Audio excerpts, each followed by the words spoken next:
मैंने भी उठाया था और डॉक्टर साहब ने भी स्टीफन हॉकिंस की पुस्तक में से दिया था कि ईश्वर है, संसार को रचने वाला, तो ईश्वर को रचने वाला कौन? तो आज हम ये विचार करते हैं कि ईश्वर, पहले तो कल कर्ता वाली बात भी शायद स्पष्ट हो गई होगी मेरे विचार में, नहीं हो तो उसे, हाँ कल दो एक शंका जैसी आई थी वो और बता दूं, भूल जाऊंगा फिर। एक शंका ये कि ईश्वर को मानने से रिसर्च का काम रुक जाएगा, क्योंकि कुछ भी कहेंगे ये कैसे हुआ कि ईश्वर ने कर दिया। और जितने भी कथित धर्माचार्य हैं उन्होंने ऐसा किया भी है, इसमें सत्यता भी है। लेकिन मैं निवेदन करना चाहूंगा कि हमारे ईश्वर की अवधारणा ऐसी नहीं है कि जिससे रिसर्च का काम रुक जाएगा। हमारे ईश्वर की अवधारणा ऐसी है जिससे रिसर्च का काम और गहराई में जाएगा। एक उदाहरण देता हूं। मैंने इस पुस्तक को उठाया,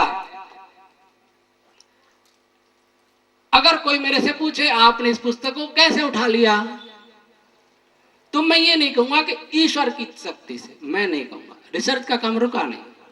मैं बताऊंगा मेरी मांसपेशियों ने कार्य किया, और फिजियोलॉजी ने, संक्षिप्त मांसपेशियों ने काम किया। मांसपेशियों में बल कहां से आया?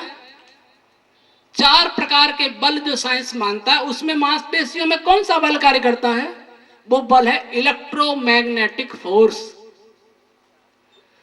जो 2 आवेश के बीच में जो बल कार्य करता है, वही बल हमारी मांसपेशियों में कार्य करता है, वही बल हमारे शरीर का संचालन करता है, वही बल हमारे भोजन का पाचन करता है, वही बल हमारे हृदय को चलाता है, वही बल हमारे मस्तिष्क से भी कार्य कराता है। तो मैं कहूंगा कि हमारी मांसपेशियों में उत्पन्न इलेक्ट्रोमैग्नेटिक फोर्स से मैंने इस कॉपी को उठाया।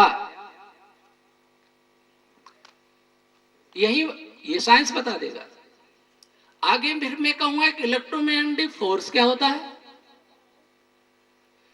तो साइंस कहेगा पॉजिटिव, कल बताया था वही फोर्स, वर्चुअल फोटॉन्स आ गए। ईश्वर की भी बात नहीं आई। तब मेरे से मैं पूछूंगा कि वो फोर्स कहां से, वर्चुअल फोटोन क्या होते हैं, कहां से आए, दोनों के पास में आने से कैसे हुआ, किसको मालूम पड़ा कि पास हुआ है, क्या निकला उनमें से पॉजिटिव नेगेटिव में से? साइंस के पास उत्तर नहीं है। लेकिन ईश्वरवादी का रिसर्च अब भी जारी है। मैं ईश्वरवादी कहूंगा कि दोनों के पास आने से मर्त और प्राण तत्वों का संचरण एक दूसरे के ओर हुआ, जो कल बताया था। फिर ईश्वरवादी यहां भी नहीं रुकेगा, फिर पूछेंगे कि दोनों के आने पर ही प्राण और मर्त का संचरण क्यों हुआ? तो मैं कहूंगा जहां सघनता होती है, पदार्थ सघनता से विरलता की ओर बहता है। इसको भी साइंस स्थूल रूप में जानता, प्राण तत्व के विषय में नहीं जानता। फिर ईश्वरवादी, फिर मैं पूछूंगा कि ऐसा क्यों होता है, वहां मैं कहूंगा यह ईश्वरीय व्यवस्था है, वहां जाके ईश्वर रुकेगा, पहले नहीं कहूंगा। तो ईश्वर के मानने से रिसर्च का काम बंद नहीं होता, बल्कि रिसर्च का काम और गहराइयों में जाता है। मेरा ऐसा अनुभव है, मेरा ऐसा विचार है कि वैज्ञानिक गहराइयों में इसलिए नहीं जा पाते क्योंकि वो ईश्वरी सत्ता को अनुभव करना नहीं चाहते। मैं ये कहना चाहता हूं, ईश्वरवादी केवल ये कहना चाहता है कि इस सारी फिजियोलॉजी, सारी क्रिया के पीछे एक नियंत्रक शक्ति, नियामक शक्ति कार्य कर रही है, वह ईश्वर है। फिजियोलॉजी पूरी नहीं होगी। तो हमारे और फिजियोलॉजी में इतना ही भेद है कि वो क्रिया तो बता देते हैं, लेकिन कर्ता का वे अनुमान भी नहीं लगाते हैं। इसलिए वो जितनी फिजियोलॉजी बता रहे हैं, एनाटॉमी बता रहे हैं, एनाटॉमी तो स्थूल विषय है, हम उनका स्वागत करते हैं। लेकिन फिजियोलॉजी का अंत फिजिक्स में होता है। फाइनमैन भी फिजियोलॉजी को फिजिक्स में नहीं जोड़ पाए पूरी तरह, और फिजिक्स की गहराई सबसे ज्यादा होती है तो पार्टिकल फिजिक्स में होती है, और उससे ज्यादा कोई गहराई होती है वहां फिर वैदिक दर्शन का उदय होता है, जो ईश्वर में जाके समाप्त होता है। तो हम चर्चा कर रहे थे कि अनादि कौन हो सकता है। महर्षि दयानंद जी का प्रमाण तो मुझे नहीं देना चाहिए, लेकिन याद आ गया तो दूंगा, और उसकी पुष्टि मैं करूंगा। मैंने अपने विज्ञापन में लिखा कि प्रमाण के रूप में तो प्रस्तुत नहीं करूंगा, पर शास्त्रों की प्रामाणिकता सिद्ध अवश्य कर सकता हूं। ये मेरे विज्ञापन में भी था। सत्यार्थ प्रकाश में एक बहुत गंभीर बात कही है कि संयोग जन्य वस्तु कभी अनादि नहीं हो सकती। दिखने को बहुत साधारण, लेकिन ये बहुत गंभीर बात है। अब देखेंगे कि इस ब्रह्मांड में भौतिक विज्ञानियों ने जिन जिन कणों की खोज की है, वो कौन से कण मूल कण है। बेंगलोर में मुझे त्रिवेंद्रम यूनिवर्सिटी के साइंस फैकल्टी के डीन प्रोफेसर रामचंद्रन जी नैयर, आरसी नैयर बोल रहे थे, मिले, बैग लेके निकल रहे थे। मैंने उनका पत्र वाचन सुना। मैंने कहा, प्रोफेसर नैयर साहब नमस्ते, क्या आप हिंदी समझते हैं? बोले, स्वामी जी थोड़ी थोड़ी समझता हूं। मैं बात करना चाहता हूं, आप समय देंगे या मेरा पेपर सुनेंगे? उन्होंने कहा, मैं बस, मेरे हाथ में बैग है, जा ही रहा हूं, और इसलिए खड़ा खड़ा ही आपकी बात सुन लेता हूं। मैंने कहा, आप मूल कण की जो बात कर रहे थे, मूल कण तो विज्ञान के द्वारा खोजा ही नहीं गया। कौन सा मूल कण है? Electron, proton, neutron, quarks, gluons, कौन सा मूल कण है? या फोटॉन? मुझे नहीं लगता इनमें से कोई मूल कण है। मूल कण का अर्थ जिसका कभी निर्माण नहीं होवे, अनादि। साइंस इलेक्ट्रॉन को, साइंस केवल विशेष रूप से फोटोन को मूल कण मानता है, प्रकाश के कणों को, और यूं प्रोटॉन, क्वार्क और लेप्टॉन इलेक्ट्रॉन को भी कहता है। लेकिन आप में से प्रोफेसर बजाज साहब की बात छोड़ें, बाकी साइंस के, फिजिक्स के लोग कुछ एक जानते होंगे कि इलेक्ट्रॉन की रचना क्या होती है। इलेक्ट्रॉन कोई पॉइंट पार्टिकल नहीं है। इलेक्ट्रॉन कई पार्टिकल्स का, छोटे छोटे कणों का बादल जैसा है। अब पढ़िए, ये फिजिक्स की पुस्तकों में मुझे नहीं लगता है कि नहीं है, लेकिन जो मेरे पास जो बड़ी बड़ी उनमें है।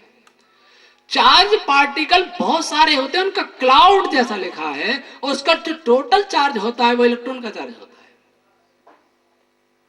इसका मतलब इलेक्ट्रॉन स्वयं संयोग से बना है,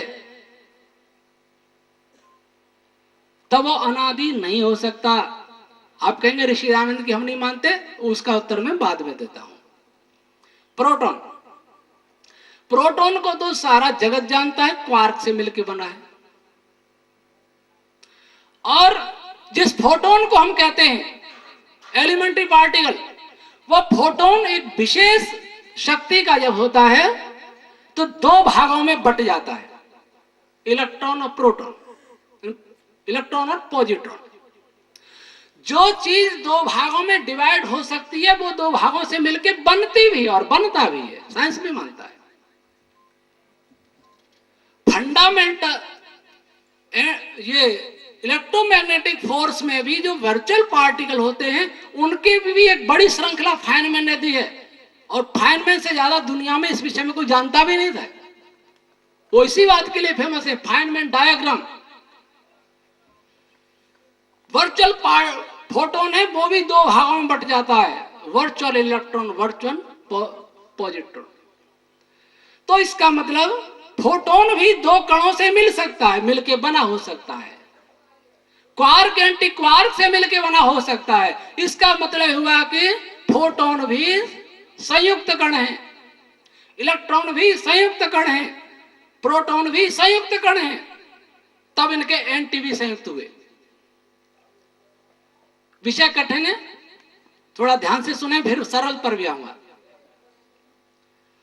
अब अगली बात कहेंगे क्वार्क। क्वार्क किसका संयुक्त कण? क्वार्क के विषय में आप देखेंगे एक क्वार्क दूसरे क्वार्क में बदलते देखा है। एक क्वार्क दूसरे क्वार्क में बदलता है, इसका मतलब वो भी संयुक्त किसी और से बना, इसलिए बदलता है, नहीं तो बदलेगा नहीं। जिसमें विकार पैदा होता है, जिसमें परिवर्तन होता है, वो विकार पैदा हो गया और दूसरी चीज बन गई और दूसरी फिर पहली बन गई, वो भी किसी अन्य से मिलकर बना है।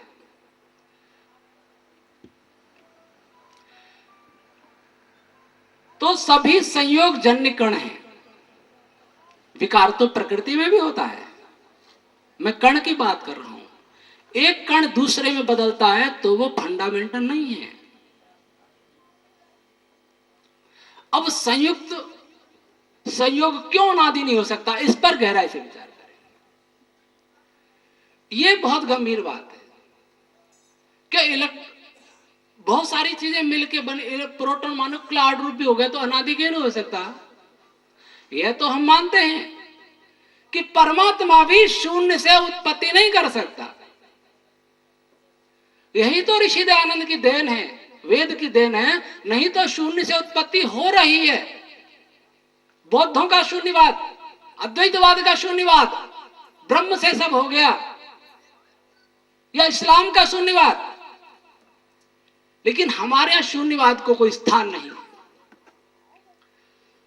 तो क्यों संयोग वाली वस्तु अनादि नहीं हो सकती? मैं सत्यार्थ प्रकाश की पुष्टि कर रहा हूं। सत्यार्थ प्रकाश को मैंने समझाए, सत्यार्थ प्रकाश की एक एक बात चिंतन करने योग्य है, वैज्ञानिक ढंग से विश्लेषित करने योग्य है।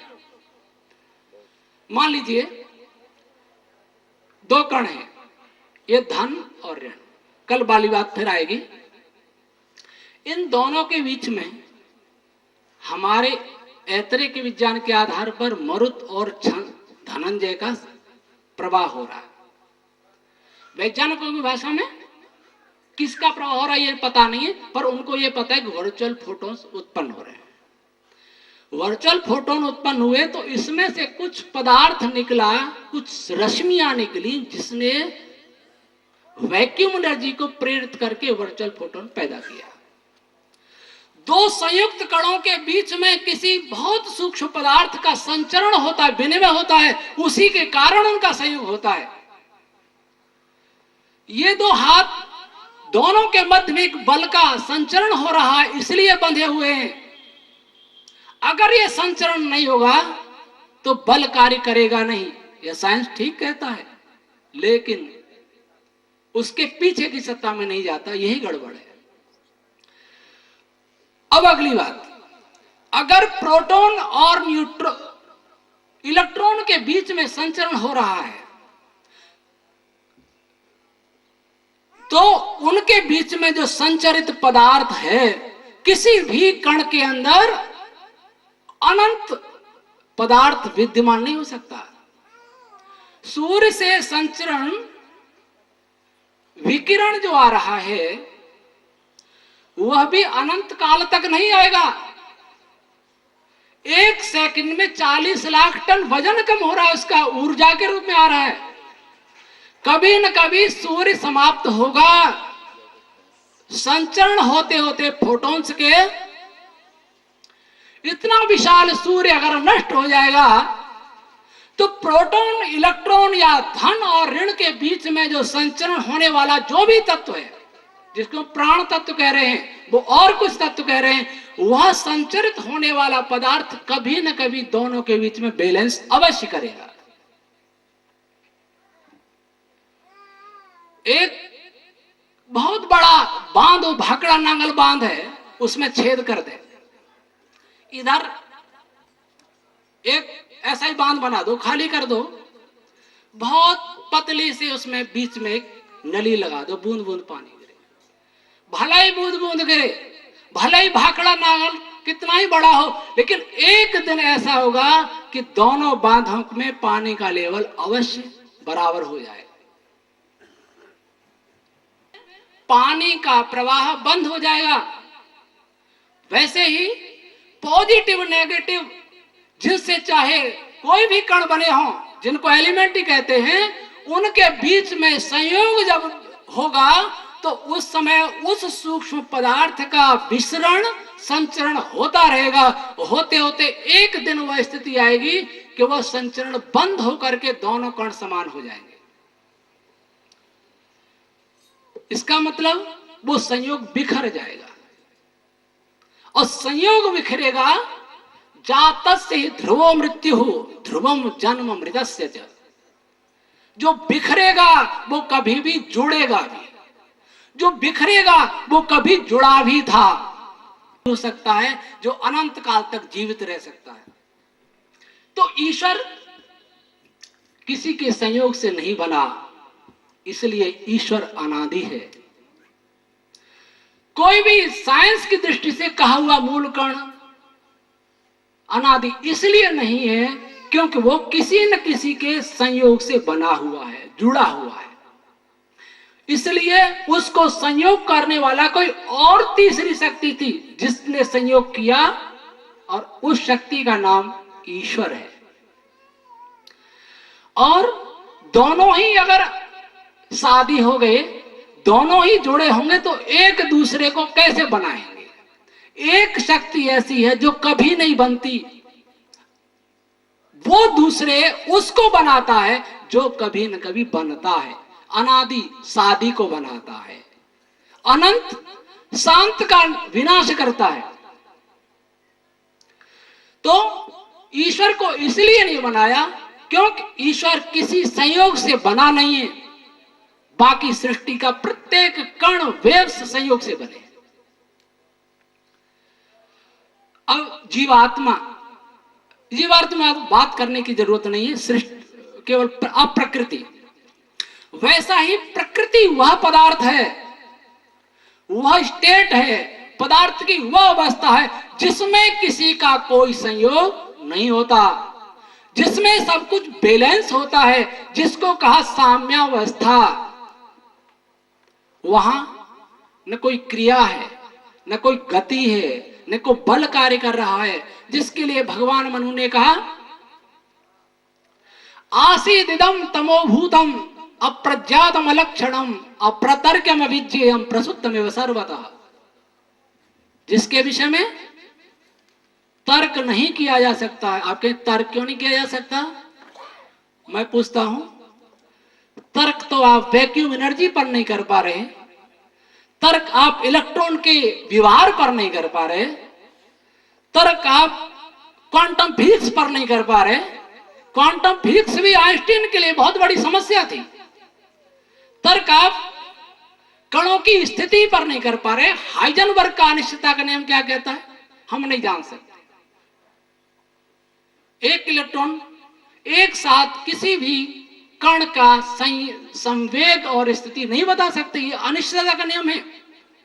और यह अनिश्चितता का नियम साइंस में इतना प्रामाणिक है कि जो इसके प्रतिकूल हो उस सिद्धांत को ही नकार देते हैं। इसका एक उदाहरण मुझे मिला। फाइनमैन ने अपनी पुस्तक लेक्चर्स ऑन फिजिक्स में लिखा है कि यदि पदार्थ का टेम्परेचर बहुत कम कर दिया जाए, 0 केल्विन कर दिया जाए, तब भी उसके पार्टिकल्स पूर्ण स्थिर नहीं होते।